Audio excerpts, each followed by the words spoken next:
ಎಲ್ರಿಗೂ ನಮಸ್ಕಾರ. ನೀವು ನೋಡ್ತಾ ಇದ್ದೀರಾ ಟಿವಿ ವಿಕ್ರಮ. ನಾನು ಮುಮ್ತಾಜ್ ಅಬ್ದುಲ್ ನಲೆಡ್ಕ. ವೀಕ್ಷಕರೇ, SIR ಯಾಕೆ ಬೇಕು? ಯಾಕೆ ಕೆಲವರು SIRಗೆ ಇಷ್ಟೊಂದು ವಿರೋಧವನ್ನ ವ್ಯಕ್ತಪಡಿಸ್ತಾ ಇದ್ದಾರೆ? ಎಲ್ಲ ಪ್ರಶ್ನೆಗಳಿಗೆ ಉತ್ತರವನ್ನು ಕೊಡುವಂತ ಒಂದು ಬೆಸ್ಟ್ ಎಕ್ಸಾಂಪಲ್, ಒಂದು ಗಂಭೀರ ಪ್ರಕರಣ ಈಗ ನಿಮ್ಮ ಮುಂದೆ ನಿಂತಿರುವಂಥದ್ದು.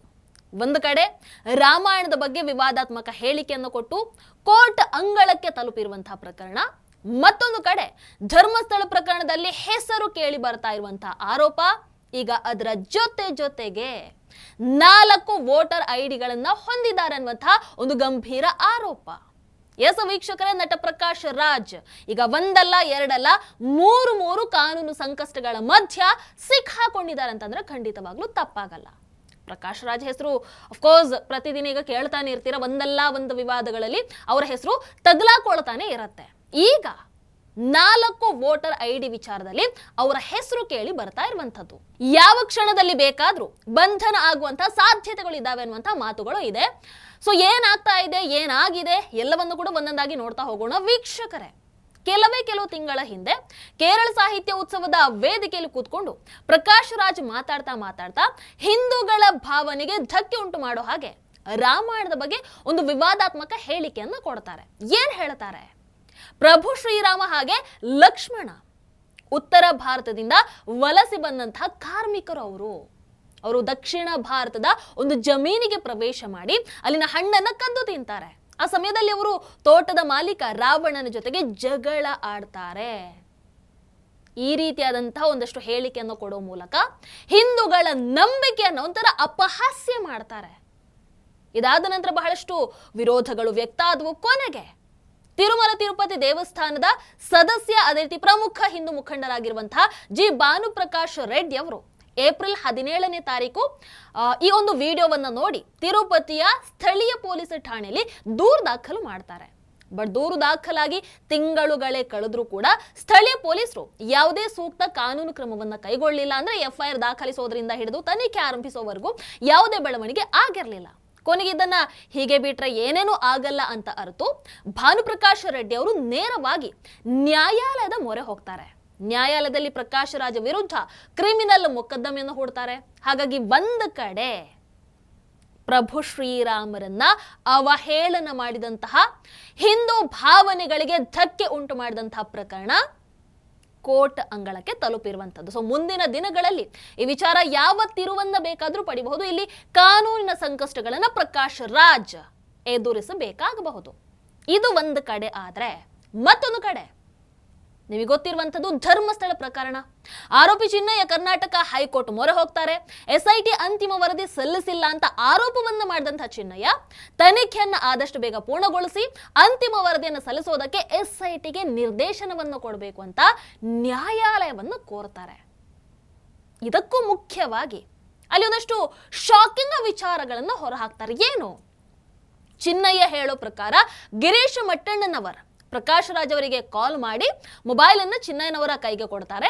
ಆಗ ಪ್ರಕಾಶ್ ರಾಜ್ ಚಿನ್ನಯ್ಯನ ಜೊತೆಗೆ ತಮಿಳಲ್ಲಿ ಮಾತಾಡ್ತಾ ಹೇಳ್ತಾರಂತೆ, ನೀನು ಮಟ್ಟಣ್ಣನವರು ಹೇಳ್ದ ಹಾಗೆ ಮಾಡಬೇಕು, ಅವರು ಹೇಳಿಕೊಟ್ಟ ಹಾಗೆ ನೀನು ನಡ್ಕೊಂಡ್ರೆ ನಾನು ಬಂದು ನಿನ್ನನ್ನ ತಬ್ಬಿಕೊಳ್ತೀನಿ ಅನ್ನುವಂತಹ ಆರೋಪವನ್ನ, ಅಂದ್ರೆ ಆ ರೀತಿ ಹೇಳಿದ್ರೆ ಅನ್ನುವಂತಹ ಆರೋಪವನ್ನ ಈಗ ಚಿನ್ನಯ್ಯ ಮಾಡ್ತಾ ಇರುವಂಥದ್ದು.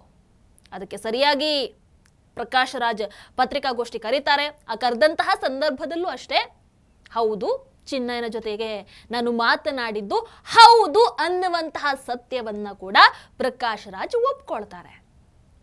ಹಾಗಾಗಿ ಈಗ ಈ ಪ್ರಕರಣದಲ್ಲೂ ಕೂಡ ಸಿಕ್ಕಾಕೊಂಡ ಹಾಗಾಯ್ತು. ಇದಿನ್ನು ಯಾವ ತಿರುವನ್ನ ಪಡ್ಕೊಳ್ಳುತ್ತೆ, ಯಾವ ರೀತಿಯ ಕಾನೂನು ಕ್ರಮಗಳು ಆಗುತ್ತೆ ಅನ್ನುವಂಥದ್ದನ್ನ ಪ್ರಕಾಶ್ ರಾಜ್ ವಿಚಾರದಲ್ಲಿ ಮುಂದಿನ ದಿನಗಳಲ್ಲಿ ನೋಡಬೇಕಾಗುತ್ತೆ. ಹಾಗಾಗಿ ಇಲ್ಲೂ ಕೂಡ ಒಂಥರ ಪ್ರಕಾಶ್ ರಾಜ್ ಅವರಿಗೆ ಸಂಕಷ್ಟ ಇದೆ ಅಂತಾನೆ ಹೇಳಬಹುದು. ಇವೆರಡೂ ಒಂದು ಕಡೆ ಆದ್ರೆ, ಈಗ ನೋಡಿದ್ರೆ ಮತ್ತೊಂದು 4 ವೋಟರ್ ID ಪ್ರಕರಣ. ಇಲ್ಲಿ ಬಹಳಷ್ಟು ಮಂದಿ ಪ್ರಕಾಶ್ ರಾಜ್ ಮೋದಿಜಿ ವಿರುದ್ಧ ಮಾತಾಡ್ತಾರೆ, ಅದಕ್ಕೋಸ್ಕರ ಅವರಿಗೆ ಬಂಧನದ ಭೀತಿ ಇದೆ, ಧರ್ಮಸ್ಥಳದ ವಿಚಾರದಲ್ಲಿ ಬಂಧನ ಭೀತಿ ಇದೆ, ಇಂತಹ ಮಾತುಗಳನ್ನು ಹೇಳ್ತಾ ಇದ್ದಾರೆ. ಆದ್ರೆ ಆಕ್ಚುಲಿ ಇಲ್ಲಿ ಸತ್ಯ ಅಥವಾ ವಾಸ್ತವ ಏನು ಅಂತ ನೋಡಿದ್ರೆ, ಪ್ರಕಾಶ್ ರಾಜ್ ಹೆಸರಲ್ಲಿ ಒಂದಲ್ಲ ಎರಡಲ್ಲ ಮೂರಲ್ಲ 4 ವೋಟರ್ ಐಡಿಗಳನ್ನ ಇಟ್ಕೊಂಡಿದ್ದಾರೆ ಅನ್ನುವಂತ ಆರೋಪ ಇರುವಂತದ್ದು. ಕರ್ನಾಟಕ, ಆಂಧ್ರ ಪ್ರದೇಶ, ತಮಿಳುನಾಡು, ತೆಲಂಗಾಣ ಹೀಗೆ 4 ಕಡೆ ಇವರು ವೋಟರ್ ಐಡಿಯನ್ನ ಹೊಂದಿದ್ದಾರೆ ಅನ್ನುವಂಥ ಆರೋಪದ ಮೇಲೆ ವಕೀಲರಾದಂತಹ ದಿಲೀಪ್ ಕುಮಾರ್ ಅವರು ದೂರನ್ನು ದಾಖಲು ಮಾಡ್ತಾರೆ. ಮೊದಲಿಗೆ ಹಲಸೂರುಗೇಟ್ ಪೊಲೀಸ್ ಠಾಣೆಯಲ್ಲಿ 2019ರಲ್ಲಿ ದೂರು ದಾಖಲು ಮಾಡಲಾಗುತ್ತೆ. ಅದಾದ ನಂತರ ಯಾವುದೇ ಕ್ರಮವನ್ನ ಕೈಗೊಳ್ಳದ ಕಾರಣ ಪೊಲೀಸ್ ಆಯುಕ್ತರಿಗೆ ದೂರು ನೀಡಲಾಗುತ್ತೆ. ಅದಾದ ನಂತರ ಕೇಂದ್ರ ಚುನಾವಣಾ ಆಯೋಗಕ್ಕೆ ದೂರನ್ನು ಕೊಡ್ತಾರೆ. ಎಲ್ಲೂ ಕೂಡ ಕ್ರಮ ಕೈಗೊಳ್ಳಿಲ್ಲ ಅಂತ ಆದಾಗ ಅವರು ನೇರವಾಗಿ ಕೋರ್ಟ್ ಮೊರೆ ಹೋಗ್ತಾರೆ. ಕೋರ್ಟ್ ಸಮನ್ಸ್ ಜಾರಿ ಮಾಡುತ್ತೆ. ಪ್ರಕಾಶ್ ರಾಜ್ ಸಮನ್ಸ್ಗೆ ಪ್ರತಿಕ್ರಿಯಿಸದ ಕಾರಣ ಅವರಿಗೆ ಅರೆಸ್ಟ್ ವಾರೆಂಟ್ ಜಾರಿ ಮಾಡಿರುವಂಥದ್ದು. ಈ ವಾರೆಂಟ್ ಅನ್ನ ಬೆಂಗಳೂರಿನ 48ನೇ ಹೆಚ್ಚುವರಿ ಮುಖ್ಯ ಮಹಾನಗರ ದಂಡಾಧಿಕಾರಿ ನ್ಯಾಯಾಲಯ ಹೊರಡಿಸಿರುವಂಥದ್ದು. ಸೊ ಯಾವ ಕ್ಷಣದಲ್ಲಿ ಬೇಕಾದರೂ ಪ್ರಕಾಶ್ ರಾಜ್ ಬಂಧನ ಆಗಬಹುದು. ನೋಡಿ, ನಿಮಗೆ ಗೊತ್ತಿದೆ, ಚುನಾವಣಾ ನಿಯಮಗಳ ಪ್ರಕಾರ ಒಬ್ಬ ವ್ಯಕ್ತಿಗೆ ಎಷ್ಟು ವೋಟರ್ ಐಡಿಗಳನ್ನು ಹಿಡ್ಕೊಳ್ಳುವಂಥ ಅವಕಾಶ ಇದೆ? 1, ಕರೆಕ್ಟಾ? ಅಂಡ್ ಅವರು ಒಂದೇ ಸ್ಥಳದಲ್ಲಿ ಮತದಾರರಾಗಿ ನೋಂದಾಯಿತರಾಗಿರಬೇಕು. ಬಟ್ ಪ್ರಕಾಶ್ ರಾಜ್ ವಿಚಾರದಲ್ಲಿ ನಾವು ನೋಡೋದಾದ್ರೆ 4 ರಾಜ್ಯಗಳಲ್ಲಿ ಮತದಾರರಾಗಿ ನೋಂದಾಯಿಸಿಕೊಂಡು ಅಲ್ಲಿ ವೋಟ್ ಮಾಡ್ತಾ ಇದ್ದಾರೆ. ಈ ನಿಯಮಗಳನ್ನ ಸಂಪೂರ್ಣವಾಗಿ ಉಲ್ಲಂಘಿಸ್ತಾ ಇದ್ದಾರೆ ಅನ್ನುವಂಥ ಆರೋಪ. ನಾನು ಆರಂಭದಲ್ಲಿ ಅದಕ್ಕೆ ಹೇಳಿದ್ದು, SIR ಯಾಕೆ ಮುಖ್ಯ? ಈ ರೀತಿ ಅಕ್ರಮವಾಗಿ 3-4 ಐಡಿಗಳನ್ನು ಹಿಡ್ಕೊಂಡಂಥವ್ರು ಅಥವಾ ಹೊರಗಿನಿಂದ ಬಂದಂಥವ್ರು, ಅಕ್ರಮವಾಗಿ ವಲಸೆ ಬಂದು ಇಲ್ಲಿ ಸೇರ್ಕೊಂಡಂಥವ್ರು, ಇನ್ನು ಸತ್ತವರ ಹೆಸರಲ್ಲಿ ವೋಟ್ ಹಾಕ್ತಾ ಇರುವಂಥವ್ರು, ಹೀಗೆ ಏನೇನೋ ತಂತ್ರ ಕುತಂತ್ರಗಳನ್ನು ಮಾಡ್ತಾ ಇರ್ತಾರಲ್ವಾ, ಅಂಥವ್ರನ್ನೆಲ್ಲ ಗುರುತಿಸಿ ಹೊರಗೆ ಹಾಕೋದಕ್ಕೆ SIR ಇರುವಂಥದ್ದು. And it is very very very important. ಆದ್ರೆ ಅದಕ್ಕೆ ಯಾಕೆ ವಿರೋಧ ವ್ಯಕ್ತಪಡಿಸಲಾಗತ್ತೆ? ನಮ್ಮ ರಾಜ್ಯದಲ್ಲಿ ನೋಡಿದ್ರೆ ಕಾಂಗ್ರೆಸ್ ಸರ್ಕಾರ ಅದಕ್ಕೆ ಸಂಪೂರ್ಣವಾಗಿ ವಿರೋಧ ವ್ಯಕ್ತಪಡಿಸುತ್ತೆ. ಯಾಕೆ? ಈಗ ಪ್ರಕಾಶ್ ರಾಜ್ ಅವರ ಮೇಲಿರುವಂತಹ ಆರೋಪದ ಹಾಗೆ ನಮ್ಮ ಕರ್ನಾಟಕದಲ್ಲಿ ಹೀಗೆ ಇನ್ನೂ ಎಷ್ಟು ಮಂದಿ ಇರ್ಲಿಕ್ಕಿಲ್ಲ 3-4 ವೋಟರ್ ಐಡಿಗಳನ್ನು ಹಿಡ್ಕೊಂಡು? ಈಗ ನಮ್ಮ ರಾಜ್ಯದಲ್ಲಿ ನಾನು ಕರ್ನಾಟಕ ಕಾಂಗ್ರೆಸ್ ಏನ್ ಮಾಡ್ತಾ ಇದೆ, ಗೃಹಲಕ್ಷ್ಮಿ ಯೋಜನೆ ವಿಚಾರದಲ್ಲಿ ಸತ್ತವರ ಅಕೌಂಟಿಗೆ ಹಣ ಹೋಗ್ತಾ ಇದೆ, ಅರ್ಹರು ಅಲ್ಲದಂಥವರಿಗೆ ಹಣ ಹೋಗ್ತಾ ಇದೆ, ಹಾಗಾಗಿ ಅವರನ್ನೆಲ್ಲ ಹೊರಗೆ ಹಾಕಬೇಕು ಅಂತ ಹೇಳಿ ಒಂದಷ್ಟು ಕ್ರಮವನ್ನು ಕೈಗೊಳ್ಳೋದಕ್ಕೆ ಹೋದ್ರು. ನಿಮ್ಮ ಪ್ರಕಾರ ಅದು ಸರಿ ಅಂತ ಆದ್ರೆ SIR ಯಾಕೆ ತಪ್ಪು? ಇಲ್ಲೂ ಅಷ್ಟೇ, ಅನರ್ಹರನ್ನ ಹೊರಗೆ ಇಡುವಂಥದ್ದು SIR ಪ್ರಕ್ರಿಯೆಯಲ್ಲಿ. ನಿಮಗೆ ಅದು ಸರಿ ಅಂತಂದ್ರೆ ಇದು ಸರಿ ಆಗಬೇಕಲ್ವಾ? ಇದು ತಪ್ಪಂತಂದ್ರೆ ನೀವು ಅಲ್ಲಿ ಗ್ಯಾರಂಟಿ ವಿಚಾರದಲ್ಲಿ ಮಾಡ್ತಾ ಇರುವಂಥದ್ದು ತಪ್ಪು.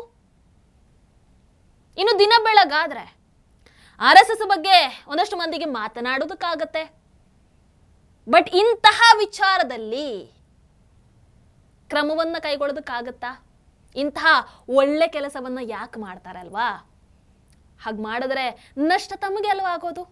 RSS ಅನ್ನ ಟಾರ್ಗೆಟ್ ಮಾಡಿದ್ರೆ ಅದರಲ್ಲಿ ರಾಜಕೀಯವಾಗಿ ಬೇರೆ ಬೇರೆ ರೀತಿಯಲ್ಲಿ ಲಾಭ ಸಿಗುತ್ತೆ. ಅಂಡ್ ಅದಕ್ಕೆ ಕಾನೂನಾತ್ಮಕವಾಗಿ ಹೋದ್ರೆ ಅಲ್ಲಿ ನಮಗೆ ಸೋಲು ಪಕ್ಕ ಅನ್ನುವಂಥದ್ದು ಗೊತ್ತಿರೋದ್ರಿಂದ ಸೋಷಿಯಲ್ ಮೀಡಿಯಾ ವಾರನ್ನ ಮಾಡ್ತಾ ಇದ್ದಾರೆ. ಇರಲಿ ವೀಕ್ಷಕರ, ಇಲ್ಲಿ ಪ್ರಕಾಶ್ ರಾಜ್ ವಿಚಾರದಲ್ಲಿ ನ್ಯಾಯಾಲಯ ಹಲವಾರು ಬಾರಿ ಅವಕಾಶವನ್ನು ಕೊಟ್ಟರು ಕೂಡ ಅವರು ಈ ಕೇಸಲ್ಲಿ ವಿಚಾರಣೆಗೆ ಹಾಜರಾಗಿಲ್ಲ. ಇಲ್ಲಿ ನ್ಯಾಯಾಲಯದ ದಾಖಲೆಗಳ ಪ್ರಕಾರ ಅವರಿಗೆ 2 ಬಾರಿ ಸಮನ್ಸ್ ಅನ್ನ ಜಾರಿಗೊಳಿಸಲಾಗಿತ್ತು. ಬಟ್ ಅವರು ಹಾಜರಾಗದ ಕಾರಣ 2 ಬಾರಿ ಜಾಮೀನು ರಹಿತ ವಾರೆಂಟ್ಗಳನ್ನ ಹೊರಡಿಸಲಾಗಿತ್ತು. ಆದಾಗ್ಯೂ ಅವರು ನ್ಯಾಯಾಲಯದ ಮುಂದೆ ವಿಚಾರಣೆಗೆ ಹಾಜರಾಗಿಲ್ಲ. ಹಾಗಾಗಿ ಏನ್ ಮಾಡಲಾಯಿತು, ಬೆಂಗಳೂರಿನ ದಂಡಾಧಿಕಾರಿ ನ್ಯಾಯಾಲಯ ಈಗ 1 ಅಲ್ಲ 2 ಅಲ್ಲ 3ನೇ ಬಾರಿ ಅವರ ವಿರುದ್ಧ ಜಾಮೀನು ರಹಿತ ಬಂಧನ ವಾರೆಂಟ್ ಅನ್ನ ಹೊರಡಿಸಿರುವಂಥದ್ದು. ಈ ಕೇಸಲ್ಲಿ ವಾದ ಮಾಡಿರುವಂತಹ ಧರ್ಮಪಾಲ್ ಅವರು ಇದರ ಬಗ್ಗೆ ಮಾತಾಡಿದ್ದಾರೆ. ಒಂದು ಬಾರಿ ಕೇಳಿಸ್ಕೊಂಡು ಬನ್ನಿ. ಪೀಪಲ್ಸ್ ರೆಪ್ರೆಸೆಂಟೇಟಿವ್ ಆ್ಯಕ್ಟ್ ಪ್ರಕಾರ ಏನು ಹೇಳ್ತೇವೆ ಅಂದರೆ, ಒಂದು ಕಡೆ ಈಗ ಬೆಂಗಳೂರಲ್ಲಿ ವೋಟರ್ ID ಒಂದು ಕ್ಷೇತ್ರದಲ್ಲಿದ್ದರೆ ಇನ್ನೊಂದು ಕಡೆಗೆ ಅವನು ಶಿಫ್ಟ್ ಆದರೆ ಇಲ್ಲಿ ಕ್ಯಾನ್ಸಲ್ ಮಾಡಿ ಅಲ್ಲಿ ಹೊಸದಾಗಿ ಮಾಡಬೇಕೇ ಹೊರತು 3-4 ಕಡೆಗಳಲ್ಲಿ ರೇಷನ್ ಕಾರ್ಡ್ ಆಗಲಿ, ಇದನ್ನು ಏನು ಆಧಾರ್ ಕಾರ್ಡ್ಗಳಾಗಲಿ ಅಥವಾ ಯಾವುದೇ ಒಂದು ಗುರುತಿನ ಚೀಟಿಗಳನ್ನು ಮಾಡಬಾರ್ದು. ಮಾಡಿದರೆ ತಪ್ಪದು. ಪೀಪಲ್ಸ್ ರೆಪ್ರೆಸೆಂಟೇಟಿವ್ ಆ್ಯಕ್ಟ್ ಪ್ರಕಾರ ಪನಿಷ್ಮೆಂಟ್ ಕೂಡ ಇದೆ, ಇಂಪ್ರಿಸನ್ಮೆಂಟ್ ಕೂಡ ಇದೆ, ಅದೇ ರೀತಿ ಫೈನ್ ಕೂಡ ಇದೆ. ಈಗ ಇಲ್ಲಿ ನೋಡಿದಾಗ ಪ್ರಕಾಶ್ ರಾಜ್ರವರು ಬೇರೆ ಬೇರೆ ಕ್ಷೇತ್ರಗಳಲ್ಲಿ ಅವರ ಹೆಸರನ್ನು ನಮೂದು ಮಾಡಿದ್ದಾರೆ. ಅದು ಡುಪ್ಲಿಕೇಟ್ ರೆಕಾರ್ಡ್ಗಳನ್ನು ಹಾಜರು ಮಾಡಿ, ದಾಖಲಾತಿಗಳನ್ನು ಹಾಜರು ಮಾಡಿ, ಡುಪ್ಲಿಕೇಟ್ ಹಾಕಿ ಎಲ್ಲ ಇದನ್ನು ನಮೂದು ಮಾಡಿಕೊಂಡಿದ್ದಾರೆ. ಅದು ತಪ್ಪು. ಅದು ಆನಂತರ PCR ಫೈಲ್ ಮಾಡಿ, PCR ನಂತರ CC ಆಗಿ ನೋಟಿಸ್ ಹೋದರೆ ಏನಂತ ಹೇಳಿದ್ರೆ ಅಲ್ಲಿಂದ ಪೊಲೀಸ್ ರಿಪೋರ್ಟ್ ಏನು ಬಂದಿದೆ, ಎಲ್ಲೂ ಕೂಡ ಅವರು ವಾಸ ಇಲ್ಲ. ಅಂದರೆ ಇದರ ಅರ್ಥ ಏನಂತ ಹೇಳಿದ್ರೆ ಮನೆ ಇಲ್ಲ, ವಾಸ ಇಲ್ಲ, ಡುಪ್ಲಿಕೇಟು ರೆಕಾರ್ಡ್ ಮಾಡಿ ಅದನ್ನು ಸುಳ್ಳು ದಾಖಲಾತಿಗಳನ್ನು ಸೃಷ್ಟಿ ಮಾಡಿ ಸುಳ್ಳು ವಾಸದ ಪತ್ರವನ್ನು ಕೊಟ್ಬಿಟ್ಟು ವೋಟರ್ ID ಮಾಡಿಕೊಂಡಿದ್ದಾರೆ ಅಂತ ಹೇಳುವಂಥ ಅರ್ಥ ಆಯಿತು. ಇವಾಗ 48 ACMM ಇಲ್ಲಿ ಅವರಿಗೆ ವಾರಂಟ್ ಆಗಿದೆ. 3 ಹಿಯರಿಂಗ್ ಆಗಿತ್ತು, ಇಲ್ಲಿ ಅವರು ಹಾಜರಾಗಿಲ್ಲ. ಅವರಿಗೆ ವಾರಂಟನ್ನು ಇಶ್ಯೂ ಮಾಡಿದ್ದಾರೆ. ಇನ್ನು ಪೊಲೀಸ್ನವರು ಹೋಗಿ ಅವರನ್ನು ಅರೆಸ್ಟ್ ಮಾಡ್ತಾರೆ, ಅದನ್ನು ಕಾದು ನೋಡಬೇಕಾಗಿದೆ. ಅವ್ರು ಹೇಳೋ ಪ್ರಕಾರ ಇದೊಂದು ಗಂಭೀರ ಪ್ರಕರಣ. ಇನ್ನು ಜನತಾ ಪ್ರಾತಿನಿಧ್ಯ ಕಾಯ್ದೆ 1950ರ ಸೆಕ್ಷನ್ 17ರ ಪ್ರಕಾರ ಯಾವುದೇ ವ್ಯಕ್ತಿ ಒಂದಕ್ಕಿಂತ ಹೆಚ್ಚು ಕ್ಷೇತ್ರಗಳಲ್ಲಿ ಮತದಾರರ ಪಟ್ಟಿಯಲ್ಲಿ ನೋಂದಾಯಿಸಿಕೊಳ್ಳುವಂಥದ್ದು ಕಾನೂನು ಉಲ್ಲಂಘನೆ ಆಗತ್ತೆ.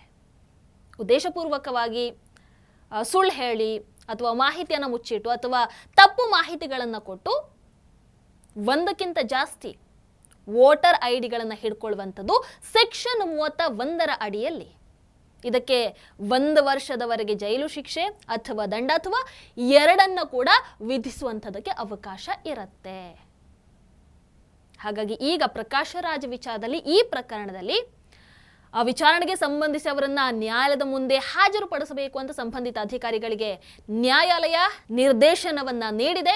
ನೋಡಬೇಕು ಬಂಧನ ಆಗುತ್ತಾ ಅಥವಾ ಪ್ರಕಾಶ್ ರಾಜ್ ನ್ಯಾಯಾಲಯಕ್ಕೆ ಹಾಜರಾಗ್ತಾರ ಅಥವಾ ಕಾನೂನು ಹೋರಾಟ ಮುಂದುವರಿಸ್ತಾರ ಗೊತ್ತಿಲ್ಲ. ವೀಕ್ಷಕರೇ, ಕಾನೂನಿನ ಮುಂದೆ ಎಲ್ಲರೂ ಸಮಾನರು ಅನ್ನೋದಾದ್ರೆ ಈ ಪ್ರಕರಣಗಳಲ್ಲೂ ಕೂಡ ಸತ್ಯಾಸತ್ಯತೆ ಹೊರಬರಲೇಬೇಕು.